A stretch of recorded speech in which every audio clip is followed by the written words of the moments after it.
हरे कृष्णा, राधे राधे दोस्तों। विशाख महात्म अध्याय 2। नारद जी आगे कहते हैं, विशाख मास में धूप से तपे और थके मांदे ब्राह्मणों को श्रम नाशक सुखद पलंग देना मनुष्य को जन्म मृत्यु के सभी क्लेशों से दूर कर देता है। जो विशाख मास में पहनने के लिए कपड़े और बिछावन देते हैं, वह इसी जन्म में सब भोगों से संपन्न होते हैं, समस्त पापों से रहित होकर मोक्ष को प्राप्त करते हैं। जो तिनके की बनी हुई पत्तों की बनी हुई चटाई दान करते हैं, उसकी चटाई पर साक्षात भगवान विष्णु शयन करते हैं। चटाई देने वाला बैठने और बिछाने आदि में सभी सुख प्राप्त करता है। जो सोने के लिए चटाई और कंबल देते हैं, वह उतनी ही मात्रा में पापों से मुक्त हो जाते हैं। निंद्रा से दुख का नाश होता है, निंद्रा से थकावट दूर होती है। निंद्रा चटाई पर सोने वाले को सुखपूर्वक आ जाती है। धूप से कष्ट पाए श्रेष्ठ ब्राह्मण को साक्षात वस्त्र दान करता है। वह पूर्ण आयु और परलोक में उत्तम गति को पाता है। जो पुरुष ब्राह्मणों को फूल और रोली देता है, वह सभी भोगों को भोग कर मोक्ष को प्राप्त होता है। जो खस कुश और जल से वसित चंदन देता है, वह सब भोगों में देवताओं की सहायता पाता है। उसके पाप और दुख की हानि होकर परमानंद की प्राप्ति होती है। विशाख के धर्म को जानने वाला जो पुरुष गोराचन और कस्तूरी का दान करता है, वह तीनों तापों से मुक्त होकर परम गति को प्राप्त होता है। जो विश्रामशाला बनवाकर प्याऊ सहित ब्राह्मणों को दान करता है, वह लोकों का अधिपति होता है। जो सड़क के किनारे बगीचा, कुआं और मंडप बनवाता है, वह धर्मात्मा है। उसे पुत्रों की क्या आवश्यकता है। उत्तम शास्त्र का श्रवण करना, तीर्थ यात्रा, सत्संग, जलदान, अन्नदान, पीपल का वृक्ष लगवाना तथा पुत्र, इन सातों को व्यग पुरुष संतान मानते हैं। जो विशाख मास में ताप नाशक तक्र दान करता है, वह इस पृथ्वी पर विद्वान और धनवान है।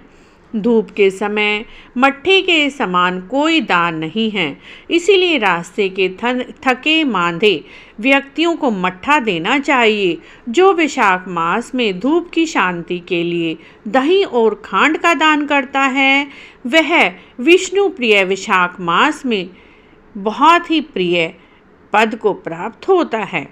वह पूर्ण आयु और संपूर्ण यज्ञों का फल पाता है। जो पुरुष ब्राह्मणों के लिए गौ का घी अर्पण करता है, वह अश्वमेध यज्ञ का फल प्राप्त करता है। विष्णु लोक में आनंद का अनुभव करता है। जो दिन के ताप की शांति के लिए सायंकाल में ब्राह्मणों को ऊख दान करता है, उसको अक्षय पुण्य की प्राप्ति होती है।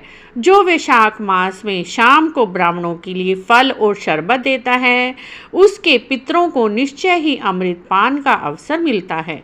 जो वैशाख के महीने में पके हुए आम के फल के साथ शरबत देता है, उसके सारे पाप निश्चय ही नष्ट हो जाते हैं। जो वैशाख की अमावस्या को पितरों के उद्देश्य से कस्तूरी, कपूर, बेला और खस की सुगंध से वसित शरबत से भरा हुआ घड़ा दान करता है, वह 96 घड़ा दान करने का पुण्य पाता है। वैशाख के महीने में तेल लगाना, दिन में सोना, कांसे के पात्र में भोजन करना, खाट पर सोना, घर में नहाना, निषेध्य पदार्थ खाना, दोबारा भोजन करना, रात में खाना, ये 8 बातें त्याग देनी चाहिए। जो वैशाख में व्रत का पालन करने वाला पुरुष पत्ते पर भोजन करता है, वह सब पापों से मुक्त होकर विष्णु लोक में जाता है। जो विष्णु भक्त पुरुष विशाख मास में नदी में स्नान करता है, वह तीनों जन्म के पापों से मुक्त हो जाता है। जो प्रातःकाल सूर्य उदय के समय किसी समुद्रगामिनी नदी में स्नान करता है, वह 7 जन्मों के पापों से तत्काल छूट जाता है। जो मनुष्य 7 गंगाओं में किसी से उस काल में स्नान करता है, वह करोड़ों जन्मों में पर्जित किए हुए पाप से निसंदेह मुक्त हो जाता है। विशाख मास आने पर जो प्रातःकाल बावलियों में स्नान करता है उसके महापातकों का नाश होता है। कंद, मूल, फल, शाक, नमक, गुड़, बेर, पत्र, जल और तक्र जो भी विशाख में दिया जाए वह सब अक्षय होता है। ब्रह्मा आदि देवता भी बिना दिए हुए कोई वस्तु नहीं पाते। जो दान से हीन है वह निर्धन होता है। अतः सुख की इच्छा रखने वाले पुरुषों को विशाख मास में अवश्य ही दान करना चाहिए। सूर्य देव के मेष राशि में स्थित होने पर भगवान विष्णु जी के उद्देश्य से अवश्य प्रातःकाल स्नान करके भगवान विष्णु जी की पूजा करनी चाहिए। कोई महारथी नामक एक राजा था जो कामनाओं में असक्त और अजेंद्रिय था। वह केवल विशाख स्नान के सुयोग्य से वैकुंठ धाम को चला गया। विशाख मास के देवता भगवान मधुसूदन हैं, अतः यह मास मधुसूदन भगवान को अत्यंत प्रिय है। हे मधुसूदन भगवान, मेष राशि में सूर्य के स्थित होने पर जो भी विशाख मास में प्रातः स्नान करेगा आप उसे निर्विघ्न पूरा कीजिए। उसके बाद विशाख मास के नहाने का संकल्प कर विशाख मास शुरू करना चाहिए। इस प्रकार अर्घ समर्पण करके स्नान करें। फिर वस्त्रों को पहनकर संध्या तर्पण आदि सब कर्मों को पूरा करके विशाख मास में विकसित होने वाले पुष्पों से भगवान विष्णु जी की पूजा करें। उसके बाद विशाख मास के महात्म को सुने। भगवान विष्णु जी की कथा सुनना और सुनाना इस महीने में बहुत ही फलदायक होता है। इस प्रकार अर्घ समर्पण करके स्नान करें। वस्त्रों को पहनकर संध्या तर्पण आदि सब कर्मों को पूरा करके विशाख मास में विकसित होने वाले पुष्पों से भगवान विष्णु जी की पूजा करें। विशाख मास के महात्म को सुने और सुनाएं, कथा सुने और पढ़ें। उसके बाद अपनी जीवा से 2 अक्षर श्री हरि का उच्चारण करें। विशाख मास में तुलसी दल से भगवान की पूजा करने से भगवान का पूरा आशीर्वाद जातक को मिलता है।